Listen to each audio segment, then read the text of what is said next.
Hello, everyone. Welcome to the Fawn Pod. It's Friends Occasionally Not Disagreeing. Cody and Brett here with you this week, and we are going to take a look at the ending of a trilogy that we kind of stumbled upon to begin with, but we kind of keep coming back to this. We'll talk about that in a bit here as we look at Maxxxine. That's triple X in the middle, Maxxxine, which I think was on HBO for me. Is that where you watched it as well? I did, yes. Yeah, okay. Let's see what Brett's been up to though recently here as we are recording this about 5 days to Christmas. So who knows what's happening in the Shulk house. Mm. Ho is for everyone. Yeah. Uh we let's see. We've been watching a lot of stuff lately. We we've been binging a lot of British baking show, Oh, actually. As one of our things that we like to watch, like because we got a TV by the bed, so we it's kind of like one of our things that we kind of fall asleep to that sometimes, but we're through like I don't know, like 8 seasons of that, but it's really enjoyable. It's really fun. The people they have on there are like always really pleasant and just people that you really kind of fall in love with, and the baking is really good too. It looks like really we're foodies, so we're always like, yeah, show me some good food. Um, we've also been watching. We're up to date on the final season of Stranger Things, which we get new episodes here in just a few days. So pretty yeah. excited for that. Uh, and it's been really good so far. I've been pretty excited to see that. We also watched the first episode of Fallout. The new season is out, so that was pretty enjoyable so far. There's a lot of big stuff going on here. And then in gaming, continuing to play Arc Raiders. I actually just snuck in a match just before we start recording. Uh, I had a few minutes I could sneak one in, which is one of the great parts about that game is like you can do a whole match in like 10 minutes if hmm. you're efficient and know what you're doing. Um, and also been playing through Silk Song, which I am currently I've I've beaten the base game, Oh but wow. then went on to there's like it's Act Three is what it's called, and but it's basically like stuff that like secret stuff you can do after the main game, but it's like kind of before the ending actually. But it's the thing. Well, no, it's yeah. Okay. Anyways, we'll get to that when we talk about it. So, Yeah. but yeah, the difficulty has ramped up considerably, and I'm not certain I will make it through Act Three with my sanity. So It's we'll see how interesting. that goes. I haven't heard. Have the other people actually finished the base game even on Silk Song? Uh, Hudson and Joe are both. Joe's about the same point I'm at, and Hudson is farther in, like very close to like the ending, Okay. I believe. Is there like two endings? Is that Uh, I don't actually know. There's like three different ways the game kind of can end, I think. okay? Hmm. So yeah. Interesting. Yeah. All right.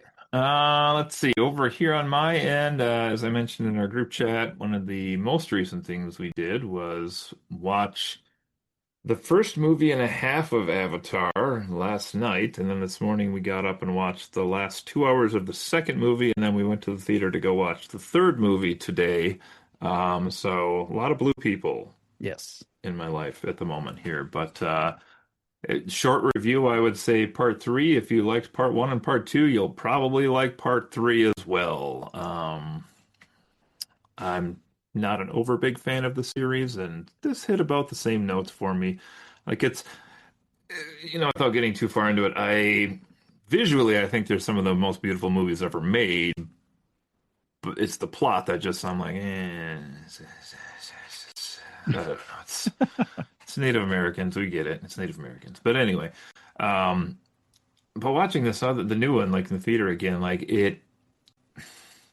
they're going for emotions, I guess. I guess that's what James Cameron is trying to do. But some of these movies, when we were watching them all back to back to back now, like it really stuck for me, which like they almost come off as like animal torture porn with like how many of the native beasts that they kill in these movies on each of the areas that they're in. And I'm just like, oh, look, this animal's beautiful and it's dead. And this one's beautiful. And they just kill so many of them. And often That's in yeah. like such horrific ways to make it, I'm sure clear who the bad guys are and to make you feel some emotions as you watch it. But I'm like, man, this is hard to watch because if I see an animal, like you're just gonna kill it in a little Mhm. bit here. So That's whatever that is.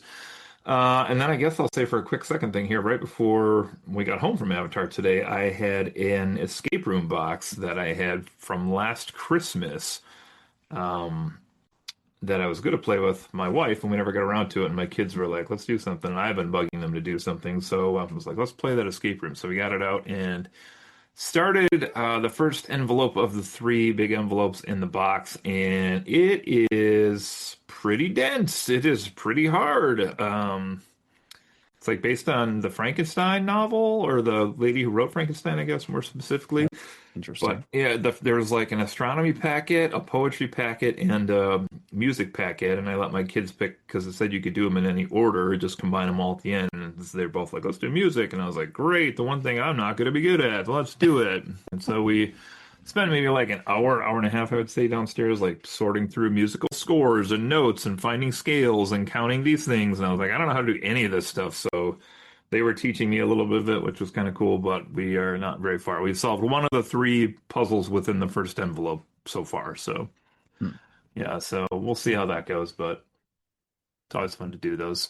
Hoping to get a lot of gaming in over vacation here, though, so we'll see how that goes also. Oh, and also, I don't know how much time we'll have, but we are heading to your neck of the woods. We decided on Oh, nice.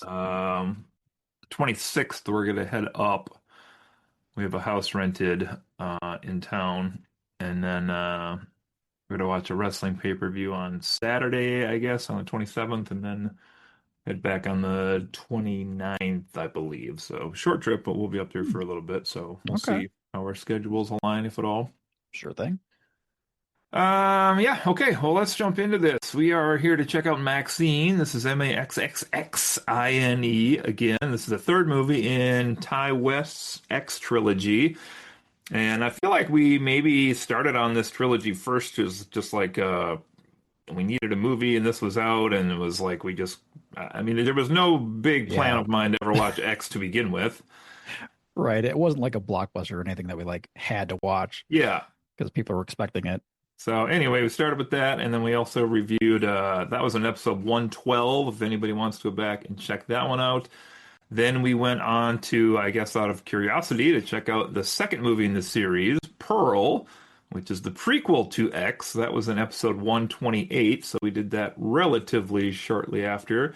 And now we're back to check out Maxxine, the sequel to X, in here, episode 203. So, um, not setting the world on fire with this one, I guess, but just some ratings that are out there. IMDb has this one at 6.2, Metacritic at a 64 for critics, 6.1 for the audience, and then Rotten Tomatoes, interestingly, maybe the first time we've had this, critics and audience both have it at the exact same score at 73, which is Oh, so 73, 73, 61, 64, 62. So we're probably shooting high 60s overall if you took all the, if you Metacritic all of the critics, all the Metacritics.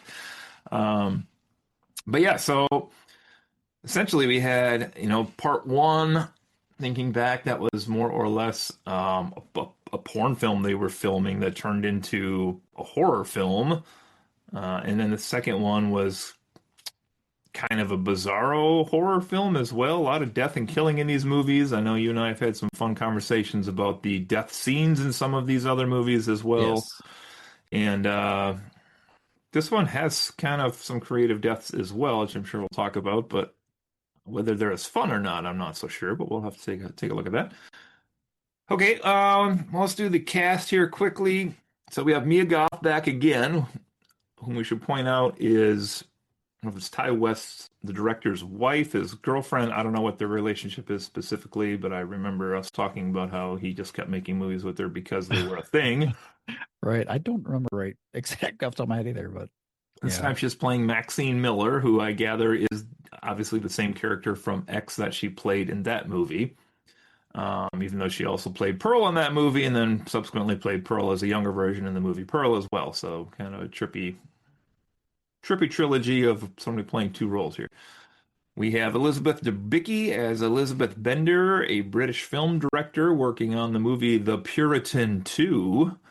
What a great name. Moses Sumney as Leon Green, a video store employee and Maxine's close friend. Michelle Monaghan as Detective Williams, and I was surprised to see a few people in this movie, but Bobby Cannavale pops up as Detective Torres, which I enjoy him in most things he's in.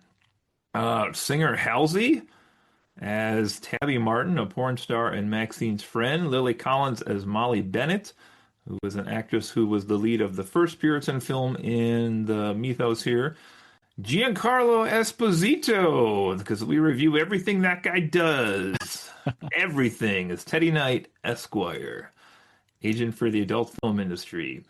And Kevin Bacon pops up, no wild things pun intended there, as John Labatt, private investigator. And then I just wrote down Simon Prast as Reverend Ernest Miller, a televangelist and Maxine's father. And there were some smaller roles as well, but as we typically do, just wanted to ask, and got a lot to talk about here with this one, but anybody in here kind of stand out to you for what the performance was like in the film, or anybody you were happy to see and thought did an okay job? I think the thing that stood out the most was just simply the cast list itself. Having seen the first two movies and having them being much more like lower budget, both in, I mean, the first two movies did have some other actors that were already established as Yeah. well. It wasn't just like this strictly like B movie or anything like that. But uh, some of these bigger names here, I saw this and saw the list come up and said, "Oh, this."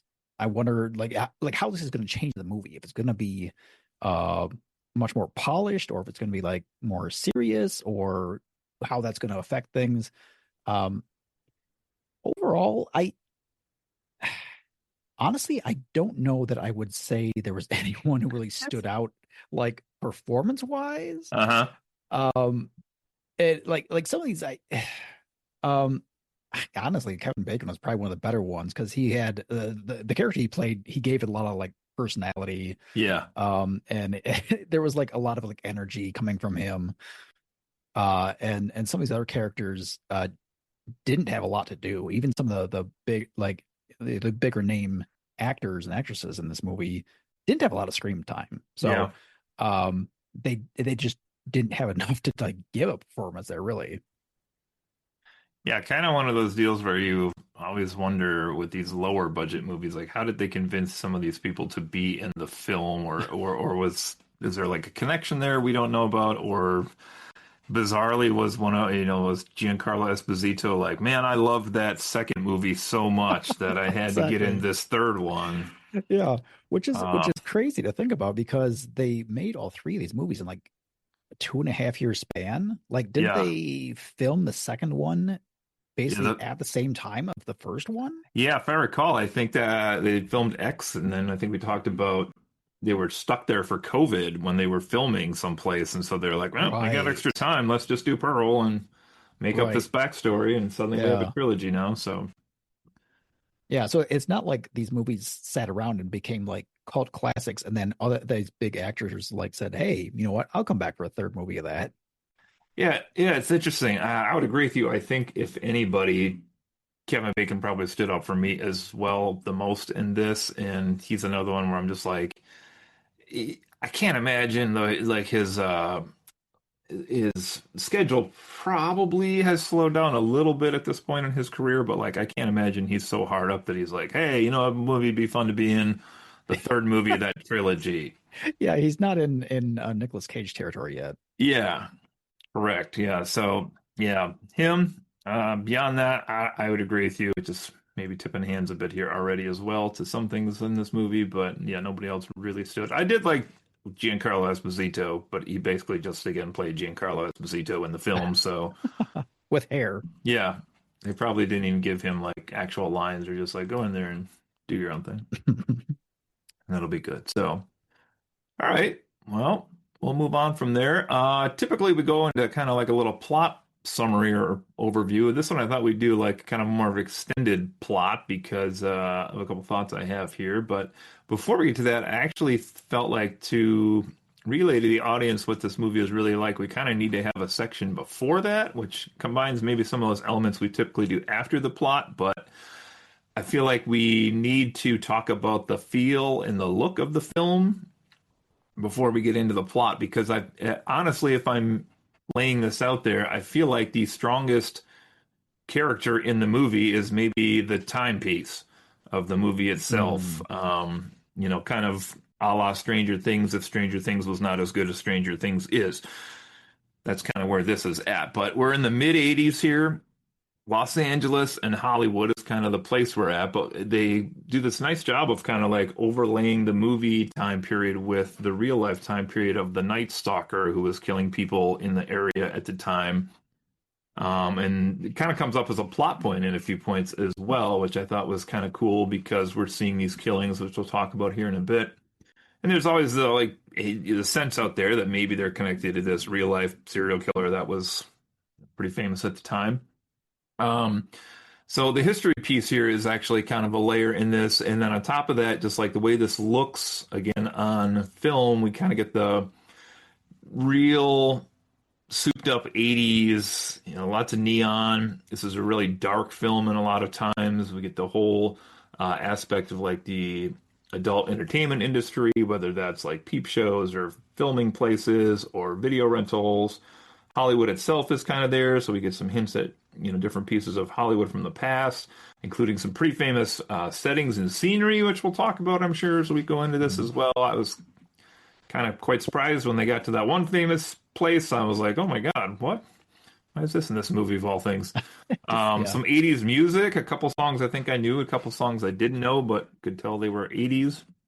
There was one or two I guessed the band on, but I had never ever heard the song before in my life. But Shazam works wonders. But then on top of that, we also get like humor in the movie, these outrageous kills, and then also there is a little bit of mystery, like kind of leading up to like who the ultimate villain is in this movie as well. So, kind of comments you got here about any of those or anything else you want to add on, kind of like the feel or the look of this film. Um, I agree. I also enjoyed the fact they've made it feel like the 80s very well. Pretty interesting, actually, because they filmed it in a way that like there was a bit of like film grain and things were not quite in focus, at least not like sharp focus like in things you get these days. So it absolutely felt like you're watching a movie that was filmed in the 80s. And along with the soundtrack and just clothing and just everything, the theming felt really good from Yeah. that perspective. Yeah, I would agree. I think it's a kind of a seedy topic. It's kind of presented in a seedy way, and it's kind of a seedy plot that takes place through this whole thing as well. But yeah, if you were just looking at how this looks on film, I actually really enjoyed the look of the film. Kind of for all the reasons you're saying as well. Just felt like an older movie. Like it seems like a pretty tight timepiece that's out there. Believability seemed fairly high, oddly, for as crazy as this movie is, for where they're at, where they are, and when they are specifically. It seemed believable for. I don't know that you Right. could do this exact same movie set in 2025 in the same place. It would just seem kind of off then, I think. Mm. But yeah, honestly, this is probably my tipping my hand here again, but probably the strongest part of the film, I think, for me was just how it looked, to be quite honest, and sounded as well. So, um, that all being said, if you're listening to all these little comments we're putting in here with the adult entertainment and crazy killings and the humor and everything else, I thought, before we get into the actual plot, this probably would work better as a man weekend movie than an actual movie. There's that has that feel to it, yeah. So, um, yeah, as a serious movie, not so sure, but Yeah, it was interesting because it in part though what they some of the things they did to make it feel like an 80s film movie was things like the makeup effects and like the gore even were like kind of like tone what's the word, like I don't know, like made to look less believable because they would yeah, like in the 80s they didn't have all the super high the CGI and things like that they yeah, could make things look really realistic. So the things like where the friend, the guy friend who runs the video store gets killed. He gets slashed in the face, and like it clearly didn't look like he got slashed in the face. It just looked like there was like some goop on his face. There's a lot of moments like that, and like heads exploding, and Yeah. it just looks like a water balloon popping. There was like some like kind of sloppy gore, kind of schlocky stuff that you would definitely would feel from like the 80s or even the 70s. Yeah, everybody seems to be pulsing their blood out at an extremely high rate whenever they get cut or shot or cut or blown up or whatever the case is going to be here. It just sprays everywhere in a lot of these scenes. So, yeah, I definitely agree with that also. Practical effects, I guess you could say, but no CGI used in this one. Not that I noticed. Not that I noticed, at least. All right, well, let's get into the plot. And last couple things we've reviewed, we've kind of narrowed down the plot review quite a bit to parse it out and make it go a little less here. But I think this time we're going to kind of just jump full stream into an overview of all the stuff that happens in this movie because I have a lot of parts where I'm going to shout. If again we are to Let it take all this out. as a serious movie. So, okay, I think I took this off of Wikipedia originally, so credit to them, but I added it a little bit here and there. 1985, we're in Los Angeles again. This is during the Night Stalker serial killer murders. We have Maxine Minx, what a great name, by the way, successfully auditioning for a lead in a new horror film, The Puritan 2, because Puritan 1 apparently did well enough they could budget a sequel. Despite the fact that all of her previous film credits were only in adult films. Now, I did not remember to, although I had intended to, pull up a list of people who started their career in adult films who went on to become famous. And I did not actually pull that up yet, but I was supposed to work on that. So, but that's kind of an interesting idea too, because I feel like in today's world might be a little more of a stigma than maybe also in the 80s, right? Because there were, they mentioned a few names in the movie, Brooke Shields and some other people who were in like either horror or straight up softcore porn and still went on beyond to have an, impressive Hollywood career past that. So I don't think it was a immediate career breaker like it might be more in today's world. Okay, let's see what we got here. She shares the news with her friend Leon and her colleague Amber James, and the latter invites Maxine to a party in the Hollywood Hills, which she declines. So right there, I have to pause and wonder what would have happened had she gone to the party. Would that have been the end of the movie then, or I I it certainly would have jump started things, I think.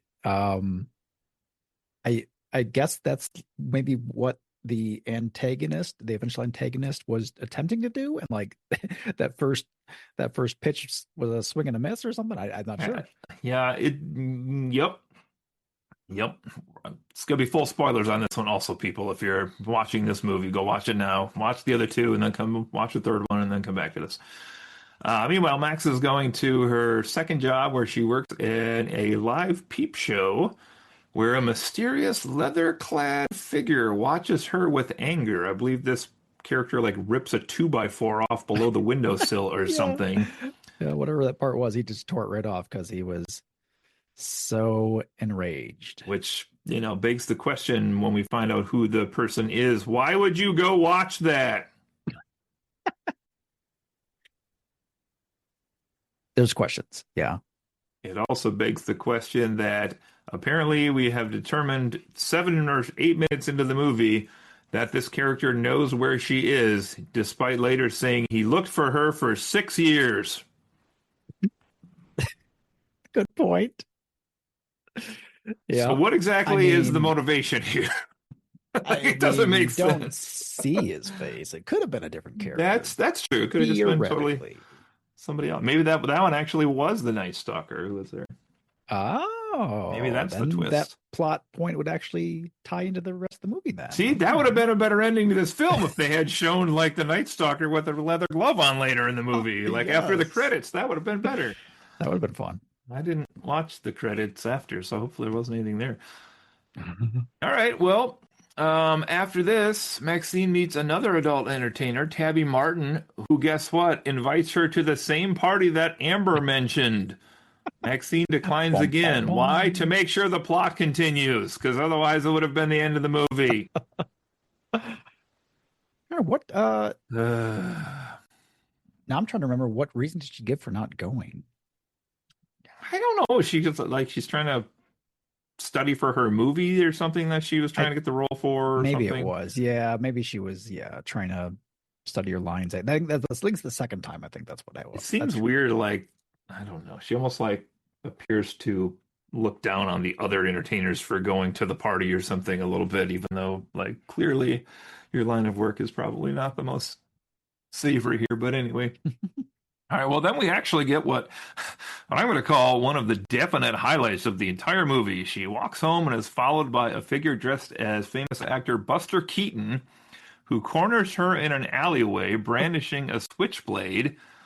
This is pretty tense, actually, in the moment, until she pulls a gun on him, makes him strip naked, puts the gun in his mouth, and tells him to suck on it before. Well, how would you describe that action at the end there, Brett? I think it's left up to your imagination because we actually don't see what happens at all. So, um, I mean, I Yeah, have thoughts of what may have gone down there, but yeah. down there being the key word in that sentence.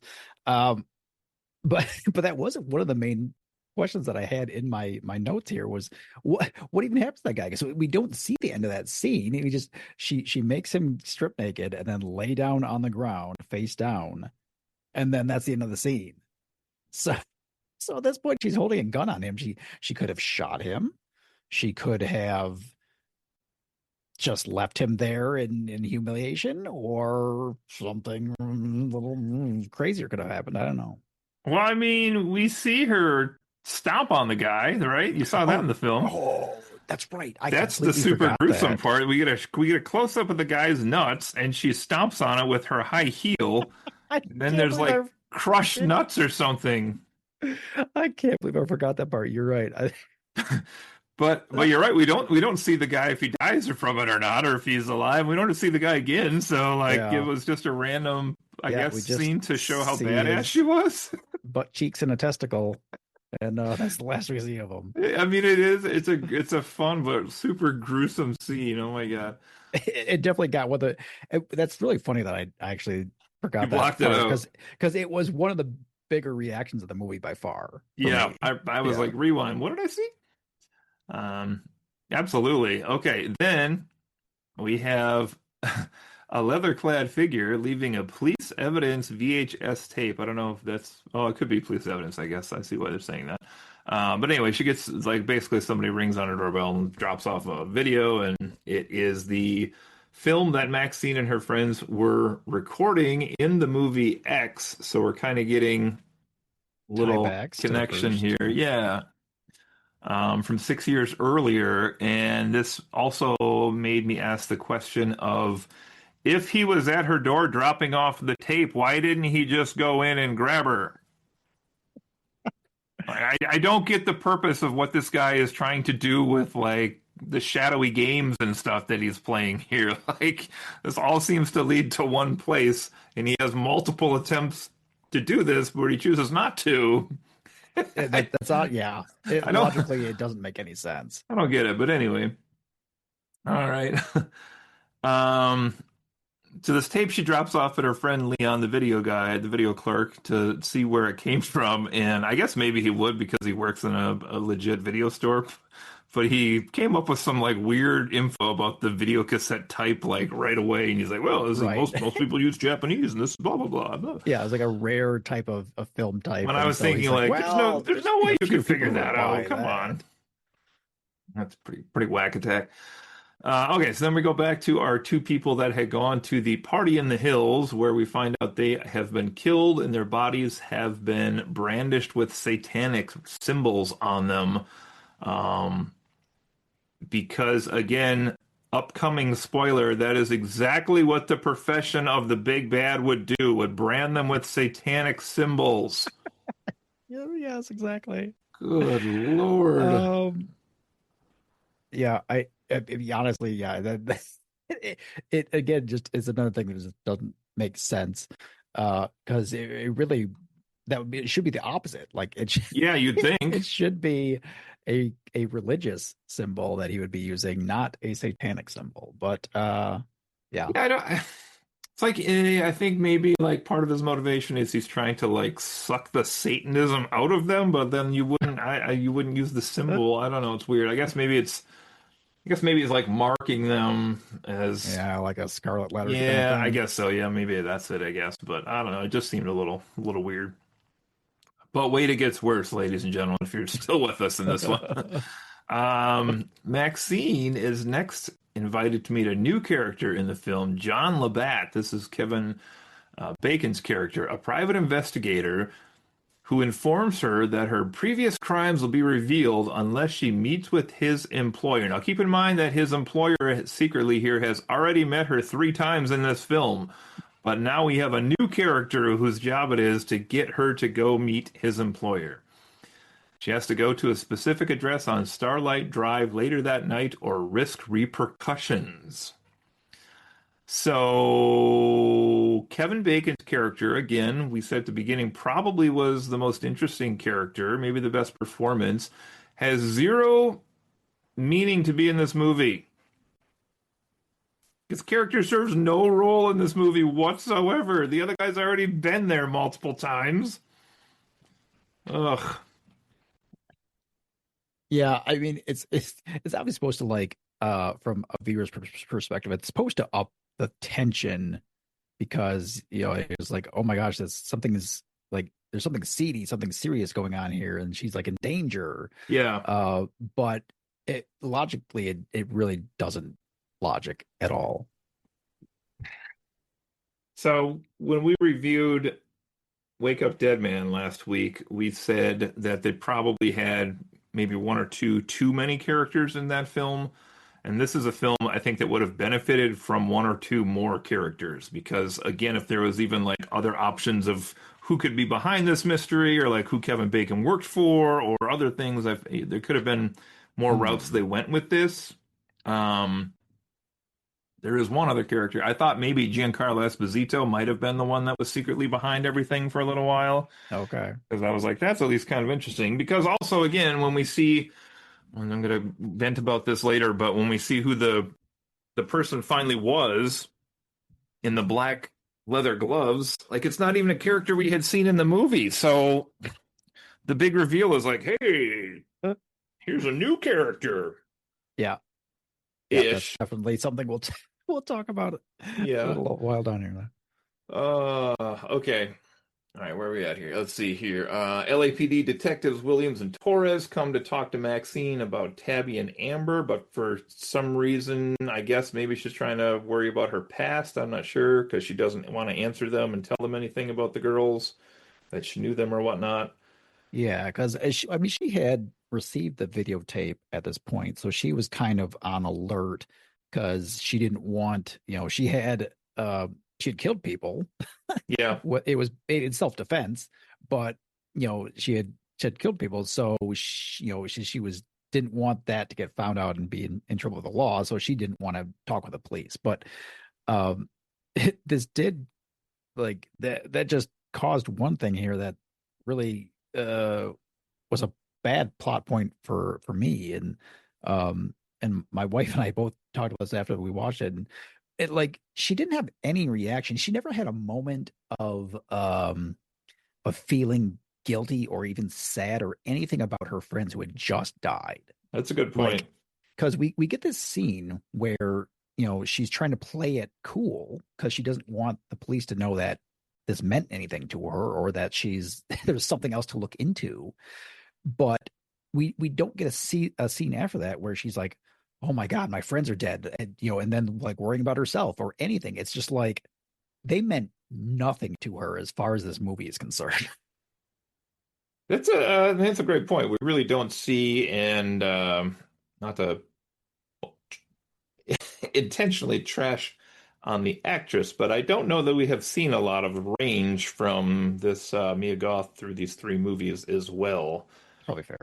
Um, but yeah, in the movie, I mean, the character just seemed really like you're not helping me achieve my end goal of what I want. So it's like, whatever, move on to the next thing. And yeah, but you're right. Yeah. Very, very callous, very low emotional connection to anything that's happening. Yeah, that's a good point. And I mean, we're kind of assuming that they were like friends that she cared about. I don't think we actually really see anything at any point that makes us think that they're actually close and that they do have meaning in her life. Maybe they really didn't. Yeah, that's Maybe she possible, did I not guess. care at all. She's just like, oh, whatever. Like, I don't care about. More movies for me, I guess. Yeah, right. Yeah, right. Exactly. All right. Another great scene we do have here, and again, these are really again more man weekend scenes than real film scenes. But Kevin Bacon's character comes back to her again, this time in a car, and we get the close up of her putting her keys between her fingers, and you can kind of tell where this is going to go to. And then she walks up to the window and just fucking punches him with those keys in the face repeatedly, and he's just bleeding everywhere. Like Yeah. that was a pretty awesome scene, but gory again. Lots of blood in this one, but it's pretty fun Mhm. though. And Kevin Bacon has like the fun nose bandages on for the next chunk of the film here. So, okay, let's see here. So at this point, finally, I guess Maxine decides she needs some help. So she goes to her agent Teddy Knight. This is Giancarlo Esposito. And he says, "Yeah, I'll take care of you. I'll take care of you." And he seems like this super shady, like agent pimp manager type guy, and I just kind of assumed he was going to screw her over, to be quite honest. So it's kind of refreshing when we find out later that he, in fact, does not screw her over. He does exactly what he said he was going to do for her. So Yeah. that was kind of a little plot twist in my head. But let's see what else we have here. So basically, she ignores this private investigator, and starts to work on the Puritan 2. We have Leon, her friend at the video store, get killed by the mysterious leather-clad figure as well. And then we have, and that was the one you mentioned earlier, like a lot of blood in that one as well. Right. Was Yep. that a machete? How did he die? It was Yeah.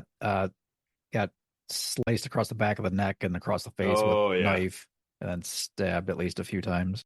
yeah.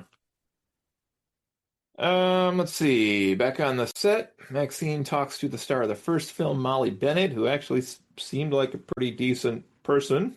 As she's like standing in her trailer door, I remember talking to her and wishing her good luck and stuff. And then, get this, mentions she's going to a party in the Hollywood Hills. Because if you haven't picked up on that yet, there's a party in the Hollywood Hills that keeps killing people. Um, so this is again my question, like, A, why is this killer inviting all the people that Maxine knows specifically?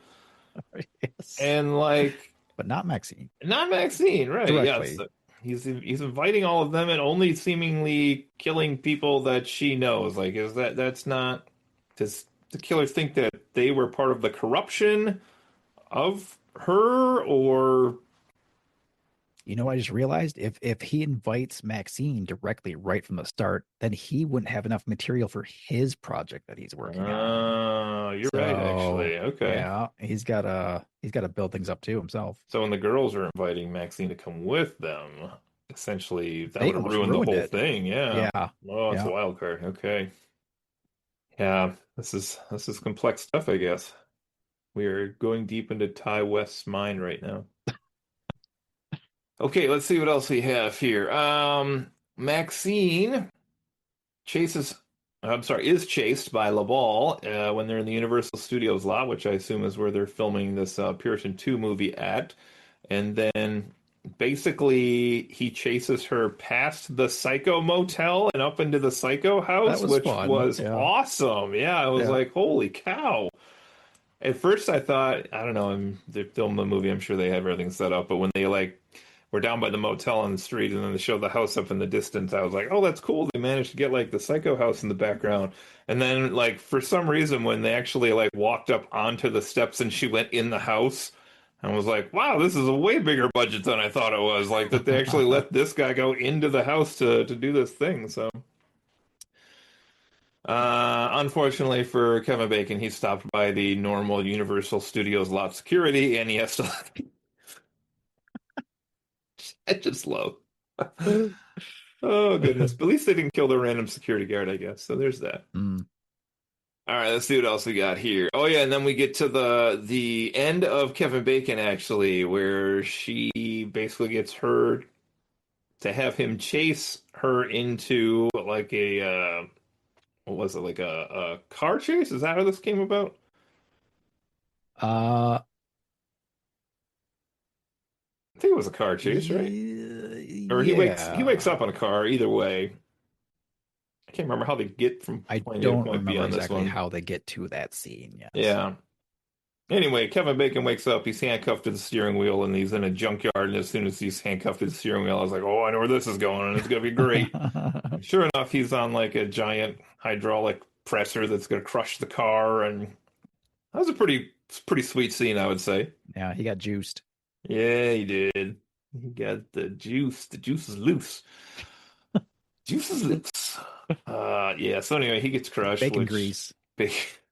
Yeah, there you go. Running out of the side of the car, they show. So yeah, that agent really did come through for her, as it turns out. I didn't see Yeah, that coming, but he meant business. he did mean business. He's taking care of his clients. That's the word I'm looking for. Wow. Okay. Well, now it's gonna go really crazy here because Max finally goes to the address up in Hollywood Hills that she was supposed to go to. She goes into a house that's seemingly pretty quiet and empty, and then finds some suitcases at the top of the stairs as she kind of walks past. And I was like, oh, this is interesting. Like somebody is attempting to like leave quickly or something. That was wrong. But we do find out who the big bad is after all of this, which, if you haven't guessed it yet, dear audience, apparently is her father. Dun dun dun. Somehow. Dun dun dun. His her father has returned somehow. Yes. Uh that we okay, I mean this isn't a movie that you like need to watch either of the first two movies, I don't think, but greatly would help Yeah. because they do almost nothing in that scene. I think, well, really literally nothing to make you understand who this man is. All you know is that like he obviously knows her and she is like kind of like dumbfounded by seeing this person. And then like later on they like briefly explain that it's her dad. But like in the moment, if you had not watched the first movie, I don't think there's a single thing in this movie to tell you who this person is.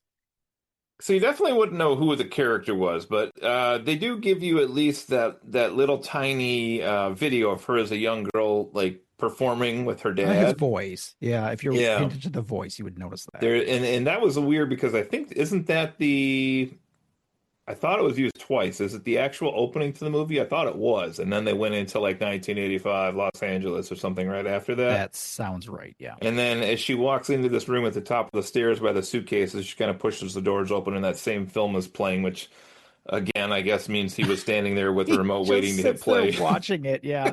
Or he's just watching on repeat for Oh, hours that's on true. end. It just plays on loop Yeah. 24/7. Yeah.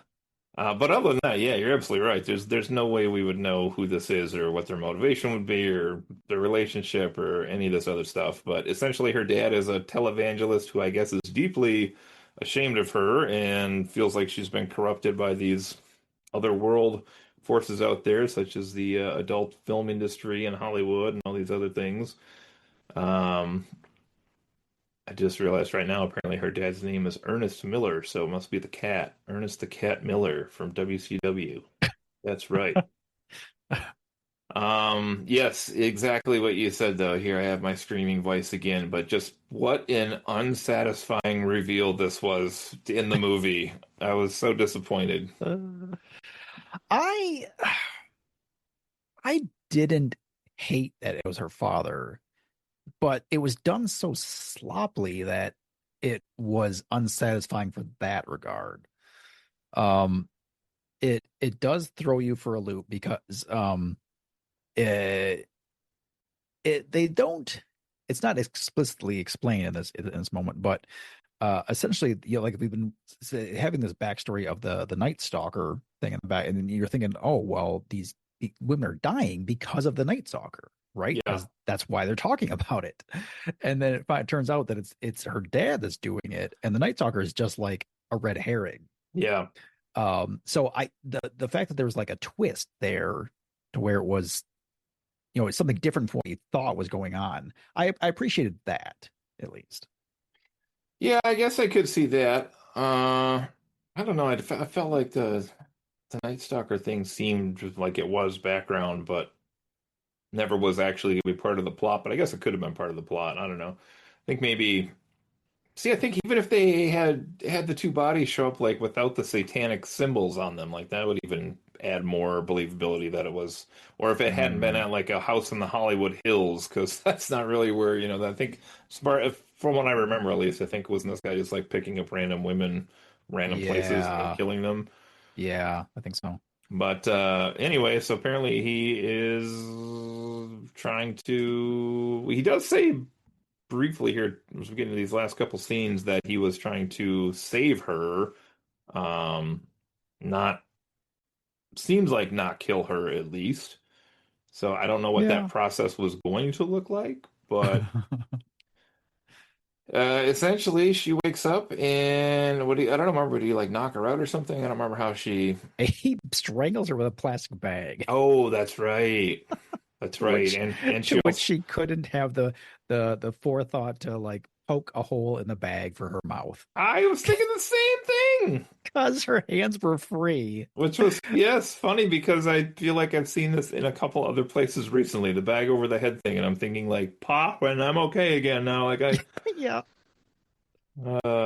Yeah, maybe it's, I don't know, weird, but, and then also we didn't mention too, I don't know if it's during the fight, I guess, like bumps those suitcases and then like the body parts fall out of it and start sliding Yes. down the stairs.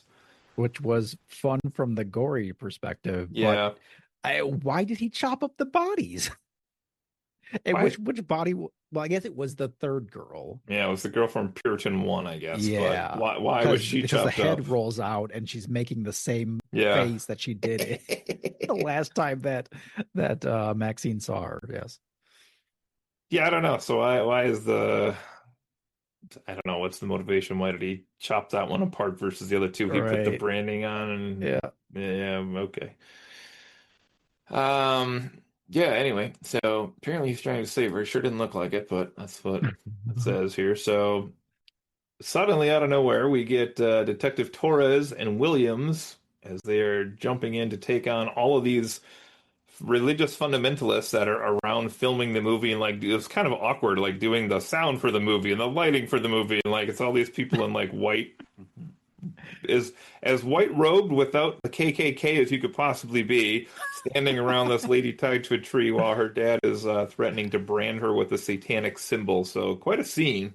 Right. And you didn't explain there that the whole subplot of this was that the father was filming a movie, like an anti Oh Hollywood right. movie. Like that's the whole plot. This is motivation behind this. We find out after he like subdues her and ties her up, is that now we find out that he's filming a movie, and these women that he's killed previously are like starring in this movie essentially, and like he's showing like all the Satanism and all the sins going on in Hollywood and these things. And yeah, it's because there's Which is this film. huge thing. Yeah, his film had footage of the protesters. There were protesters at the Universal lot also. I don't know why Right. they'd be on the lot, but anyway. So were those people also planted there by the father for this film, or did he just happen to get footage of protesters? I don't know. I don't know that Hmm. we actually know, but We don't. Yeah. what's It your could have been speculation? it could have been his little I mean I would call them a cult, Yeah, that the people that are with him. even funnier. So he also was sending in all his minions to where she was working as well, but couldn't Mm. find her for 6 years. Oh boy. Right. Let's see where we get here. We get some shootout that takes place. Her father himself is injured but gets away, and then the detectives kind of pursue afterwards, which was another one of the really cool. Is it possible to have one of the coolest deaths and also one of the stupidest deaths at the same time? Because Yes. the guy, I think Bobby Cannavale's character just gets like shot and then he dies, but Yeah, with what gun? Yes. To my knowledge, the father didn't possess a gun. So That's a what he good gets question. shot I with, don't I know. don't know. Detective Williams pops up with a cross protruding out of her eye, which was Mm. amazing. That was so That was awesome. yeah, a very like gut twisting moment. It was like, oh, nasty. And then basically told Maxine like something like I forget, like we got him or something like that, or then I told you I'd get him. and then tumbles off the hill, and I was like, "What's this Well, now?" because she can't see, she's got a cross in her eye. I guess so, but So she falls down the hill, the Hollywood sign hill. yeah, she got all crossed up. Happens. It happens. So pretty cool, and also what at the same time. All right, let's see here. Maxine confronts her father at the Hollywood sign with a shotgun and is interrupted by a police helicopter. And then we're kind of left with like a little mini cliffhanger here of like what happened between father and daughter. And then we go off into the last part of this film, really short at the end here, but just she kind of has this vision that she's like this super popular celebrity, and she was like going around like smiling at everybody on red carpets and stuff at the premiere of The Puritan 2, and then also said that the film's director was working on like a biography about her, basically, and she's like this big famous person now, like she always wanted to be. And then we go back to the moment where she basically said, and I don't really follow this either, but she basically said that he gave her what she needed, divine intervention. It's a good sounding line, Yeah, but makes no sense. no, I don't know what that's about, but there's that. Was that something that was in that video of her as a little kid? I can't remember if that was in that or not. I Yeah, there was something in that video. Well, there was the feel like that like a phrase may have been recurring or something. phrase. Yeah, a recurring phrase about not accepting a life you don't deserve. Oh, yeah. Yeah, and I think yeah, it's kind of meant to tie into that. Okay. Yeah, yeah. And then we find out that she does shoot him in the face with the shotgun. Massive explodey, kaboom. It's just like a water balloon. Super gruesome, yeah. It's like Gallagher with the watermelon back in the day. It was pretty Yeah, awesome. And then we see a month later, she is still working on the Puritan 2. And that's the end of the film and the trilogy, ladies and gentlemen. Wow. unfortunate. This sure was a movie. Um, yeah, I wouldn't be surprised if there's another one down the line. Who knows? But well, okay. I wanted to ask you, at least briefly here, since we have watched three in this series now, which I know we did for Alien, but I'm trying to think if there's even a series we've done three of other than this and that. So, what did you think of, I mean, kind of the movie, but also I mean, you can save your final review here, but in general, like the trilogy, now that we've watched the three of them, and like I mean, I guess this is technically what Star Wars did. They put out the middle episode first, and then the prequels, and then the sequels, but it's an Hmm. unusual format for films to come out in. Right. I it was interesting. They did try to tie in a lot of things to the first movie at least. And because the second movie is a prequel and it's about a character that's not really, the character in the second movie is in the first movie, but had no tie to the third movie. So there wasn't really a whole lot. I don't think anything that tied to the second movie. But they did have some flashbacks and things that you know, for purposes of understanding the story or trying to understand the story, Yeah, they tried to tie into the first movie, which I thought was pretty decent. Um, but it it needed more backstory, really. Like, um, I think it would have been really helped if they had given some more time and some scenes to helping us understand the relationship between her and her father. Um, especially before we meet him, would have helped tremendously. yeah, Uh, so I think that was a miss there. Um, as far as like the movie just as part and within the part of the trilogy, I coming into this, seeing the like cast list and understand, feeling that there was a bigger budget and more going. I was expecting this to have more of a polished feel to it. But I think this is probably the least good a movie of the three. Like it's there's a lot here that just doesn't make sense or certainly could have been done far better, I feel. Yeah, that's an interesting. I try to pull up our ratings from the other two here, but I was just thinking as you were saying that, like to me in this movie, the reveal of her dad being the big bad is just such a letdown. Um, or maybe even if it's not, maybe letdown is not even the right word, but just like so out of left field. It's definitely Right. something with the word left in it, though, for sure. It's one or the other, but there's definitely like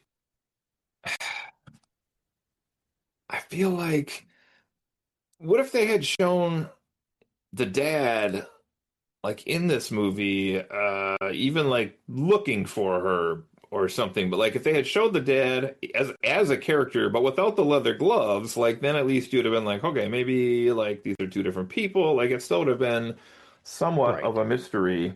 But Yep. as it was like we don't really know who this is, and now this is like the person behind everything. Yeah, Kind of absolutely. compiled with the fact that it just didn't really make sense why did he hire Kevin Bacon's character? Like I don't know. He was already at her literal apartment. He could have just dropped a note off there, but instead there's this whole restaurant scene, and it's like, what? I don't know. It's just weird. Yeah. Yeah, I I I feel like there was a lot of things that were done to try and create this thriller slash horror movie vibe. Um, but just really they didn't put a whole lot of any thought into why if it would make any sense to do that. They just like it's just like, oh Yeah. well, we need something mysterious to happen. Let's just do this. And like it just doesn't work. It's weird. Yeah. Yeah. I don't know. They just need to do something different to hold this together. Like, I don't even know what it would have been. Like, maybe they would have even had like a couple tiny 10-second clips of somebody like splicing footage together of like the girls or like the protest, like making the film or something, like so you can kind of even pick up that there was motivation there. Hmm. I don't know, something, but just just thinking here. Looks like we gave the original movie, a 6.75, and then we gave the prequel Pearl 6.4 Okay. for the record. Um, As a trilogy, I mean, it's an intriguing concept to me. Like, I give the guy credit there because, like I said, I can't think of a lot of properties that would have gone with the prequel and then the sequel in the same series, even though you're right, it is essentially like chronological movie one and three really don't have a lot to do with each other because character from one and two is dead by the character from two and three. So it's like almost a different generation, and they're each made in such a decidedly different tone too, because you have kind of like the Right. Pearl was like such an old school style movie, and then X was very like 70s schlock grind type stuff, and then this is more Mhm. like in the 80s feel to it. Yep. So I give him credit for attempting different things and trying some different feels with the movie, which like I said, like the atmosphere in this movie is really good. I really like the way it looks and the way the world is presented and what's going on around there and like the little details around are cool. And I think there was even forgetting exactly now, but I feel like there was some spot in the movie where there were even like maybe some other background character like passing allusions to like the time period. I feel like there were. Now I'm trying to think if that's true or not, but I feel like I was getting a good sense of like kind of the year we were in at the point, Yeah. but the plot was not good.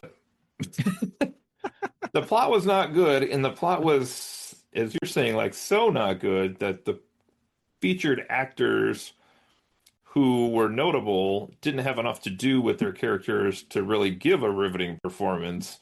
Yep. And then the characters who were played by actors who were not as good as those other characters really couldn't handle the weight of what they were supposed to do because they just didn't have anything to make the movie worthwhile. So it all adds up to a crumbling sandcastle being washed away by the waves. That's where I'm at with this. So That's it's more poetic than the movie was. yeah, right. That's about it. I don't know. You got anything else on this one? Um, I mean, just a couple other just general comments. Like, I, despite there being like multiple people dying, I didn't feel a lot of tension in the first half of the movie. Mm, And in part because of the way things kind of fell out, especially with like Maxine not giving any weight to her friends' deaths or having it really impact or change her life at all. Like multiple friends are dying and she's just going on her business, like whatever. learning lines for this movie she's going to be in, um, and stomping on testicles. And Stomping on those testes. uh, it it really didn't feel like she was in any danger, which was unfortunate, I think. And but then like we get to the point where we find out who the antagonist is, their father, and then it like just goes into overdrive. They're like, let's make this an action movie all of a sudden. And there's like bullets flying everywhere and people are dying left and right. And people are getting caught on fire and get stabbed in the eye. And it feels very just the pacing was just not good for me. It was like, and what's kind of amusing about it though is that it does make it feel like one of those uh like movies that we would watch at a man night, where it's Yeah. just completely ridiculous, like Yeah. just low budget, just wild stuff happening. It really does feel that way. Yeah, it's like this will be reflected probably in my rating here as well, but as a man weekend movie, this would be rated much higher. Although it Right. still wouldn't be rated the highest. I feel like this is still kind of man weekend light, but it's Right. It doesn't give enough of what we would be looking for in yeah, those. it's got a little bit Yeah. of everything, but we look for a little more of everything. So I also wonder too, you're mentioning like those first, well, I guess the guy at the video rental place, but like other than him, the first three deaths of the movie are all off screen. So maybe that's Right. also part of the problem with building a little bit of Yeah. tension. I mean, Like the most tense bodies part show was up. probably when the guy cornered her in the alley Yeah. till the end of the film, and she's like tied to a tree. That was probably the tensest part. Yeah. I And think so. and we found out immediately that apparently she is not the prey, but maybe even the predator in that situation. So yeah. Well, before we do the final rating, I have to just ask ahead of time. Are you regretful that you watched any of the movies in the trilogy, or did you enjoy watching the trilogy? I I think if I what it comes down to is whether or not you're like lumping the whole trilogy in together. If I ask me like, would I recommend the trilogy to someone? I would be hard pressed to say yes to that. That's fair. Uh, I would I would give a light recommendation to both of the first two movies, I think. I think like the first one, there was a lot of stuff that I liked in the first one. It again was kind of just sloppy, and the writing wasn't great, but there's a lot there. There was like some tension, and there was darkness, and then there was like the gore was more interesting, Hmm. and there just was more there, and like they took a lot of that out for this. It was just a very different feeling movie. Um, and it just for me it didn't work. This third one, I don't see how I would recommend this movie. I don't know. Even for just a movie to watch to enjoy like how not great it is. I don't know Yeah. that I would recommend it for that even. I was just thinking too, it's interesting. The first movie, the main character was probably It's interesting. First movie, who is the main character? Maybe Maxine and Pearl? I was gonna say Maxine, Yeah, but maybe also a little bit Pearl. I mean, by the end, they do give enough of her kind of story to make her like a main character. Yeah. Yeah, So I was just wondering, is the first one was really more of an ensemble, and then these other two were really more like character pieces on a certain person. So true. maybe the director, who I assume is also the writer on these, because it seems to be like his trilogy, but I don't have that Mm, in front of me. But maybe he struggles from writing like a tense movie that is paced well about just one character versus like throw these characters in this little sandbox and let's just have event A, B, C, D, E happen and then we kind of roll from there. I could see that.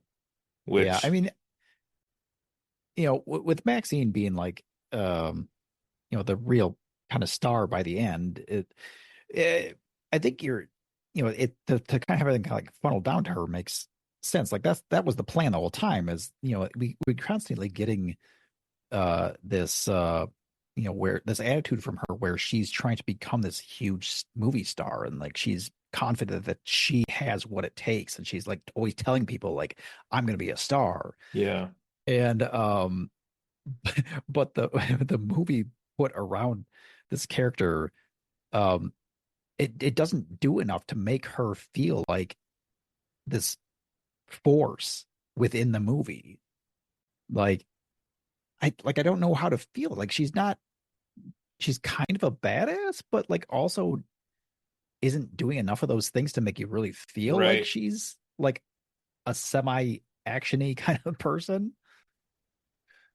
And also like you almost have like a sense of like this darkness within her that like she could just murder anyone at any point.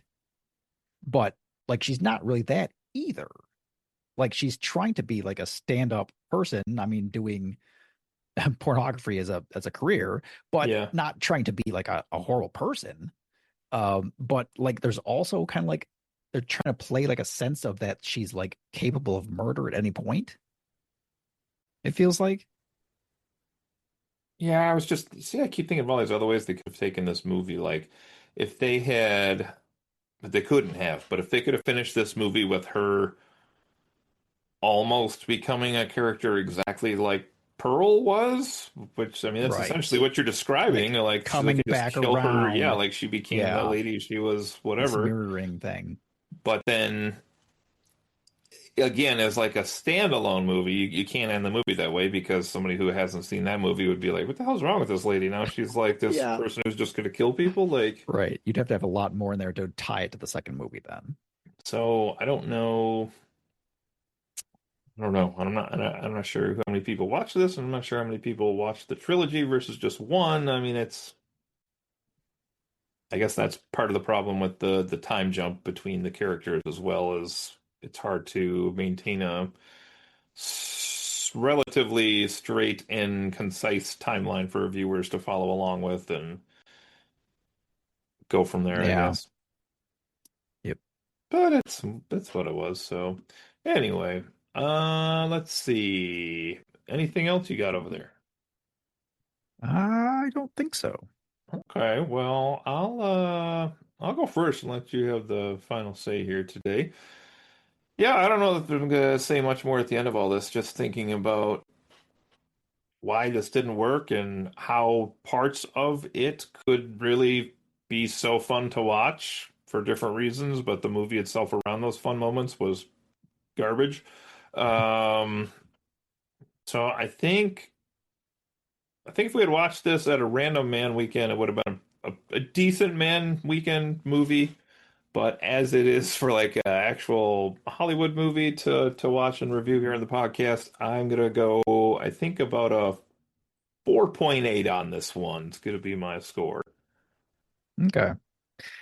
Yeah, I mean I also like I say I don't know that I can recommend this movie for as a horror movie or as an action movie or as a comedy.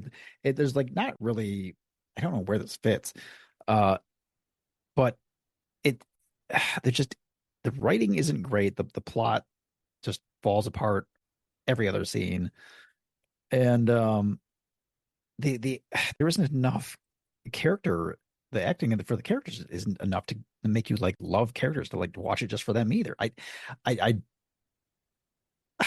I think perhaps I would come back to that idea though where they kind of just decided to film at extra movies because they like found themselves with time on their hands.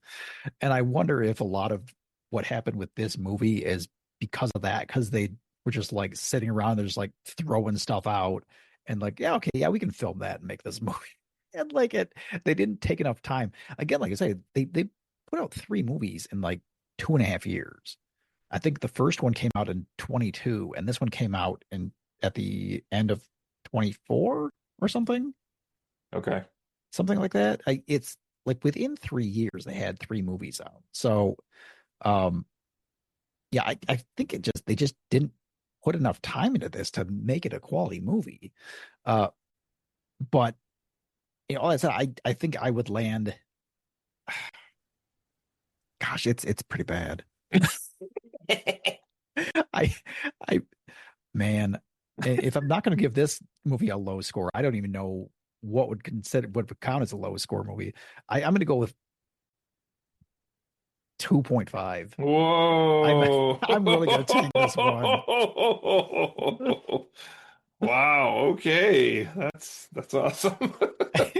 It literally comes down to like the perspective of like if I'm not going to give this a low score, nothing's going to get a low score for me. Yeah, that's 'Cause a good point. I mean, we all have our own rating systems of convolution here, and it's it's not like the worst movie ever, but yeah, there's very little here for me to praise. So, there yes. There's it's not good. So I guess maybe just to remind people on my end, I always do like 4.8 I guess would be I enjoy this movie more than 48% of movies I could watch out there. That seems a little high now, but that's okay. It's already in the book. yeah.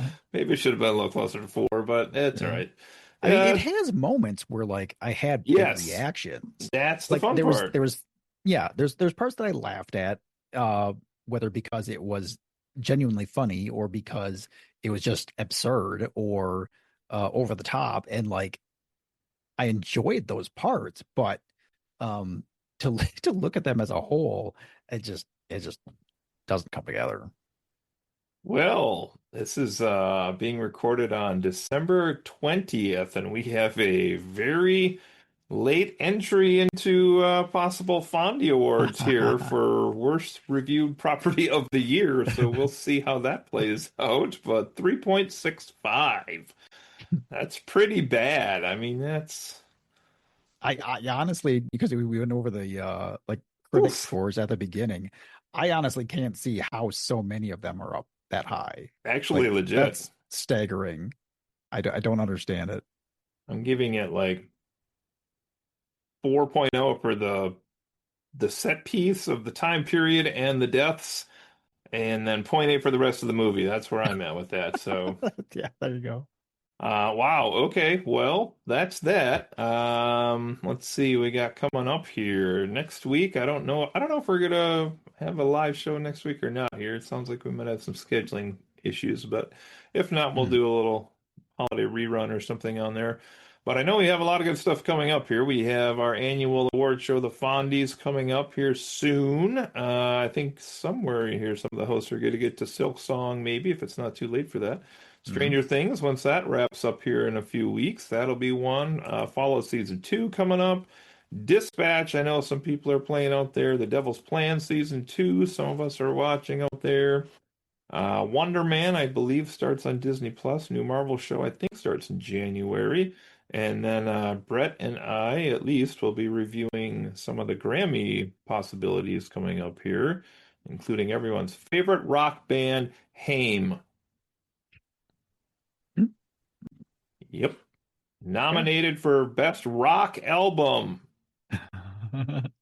I haven't heard it yet, Haim. but I am Oh, interested now. well, I'll give you a hint. It's not rock, so there you go. But have fun when you get to it. I still have only Really listened to the Deftones so far and half of the Haim album. Haim, you know that rock band? I Yes. am familiar. Wow, this is gonna be. I just don't get how some of these bands are in the same category together. But I have not listened to Turnstile yet at all. I don't even know that band. Ah, Linkin Park's in here, which I've listened to a lot, and then Youngblood. Youngblood's a fascinating one to me because I don't really know Youngblood's music. Uh, he had a Funko Pop like years back already, which I was like, who is this guy? I don't know who this is. And then I saw the stuff he did with like Aerosmith. Was that the Odyssey concert? yes, it Yeah. was. Or it was for Um, the no, that was like an MTV, not oh yeah, it was like the Music uh Awards. Music Awards, yeah. Yeah, that's right. In which he did not impress me there at all either. But I think because I saw that for whatever reason, like he started popping up on my radar more, and I've gathered apparently he's just like a super kind human being. So I get these videos now that like popped up on my phone once in a while that are like him like just being super kind to all of his fans and like being like the most down to earth genuine person. I don't know the person at all. Never listened to the music, but it's enough to at least go into his album with an open mind. So I'll say that. So okay, well, I think that is going to do us all here tonight, unless Brett has anything else. Not that I can think of. He wants part four, Ty West. You heard him. Let's see, we'd have to focus on like I don't even know who the next one would be about. Giancarlo Esposito's character. He's still alive. Could be him. It Not could be. not many people actually made it out of this film alive now that I think about That's it. a good point. Yeah. We lost one, two, three of the girls. We lost the video guy. We lost both the detectives, her dad. Mhm. Yeah. How many people left? The guy that had the two dogs in the junkyard. That was the other guy. All right. Otherwise, not many. Oh, the director. I guess the director was alive, but she made That's it through. true. I thought for a Yep. second she might actually been the one in the black gloves also, but That would have been fun. yeah, unfortunately, no. They went with the other thing, I guess. So there's that. All right, everybody. This has been the Fun Pod. Friends occasionally not disagreeing, and you all have a good Christmas out there. Have some fun times with friends and family this week. Ho ho ho. Ho ho ho. We'll see you later.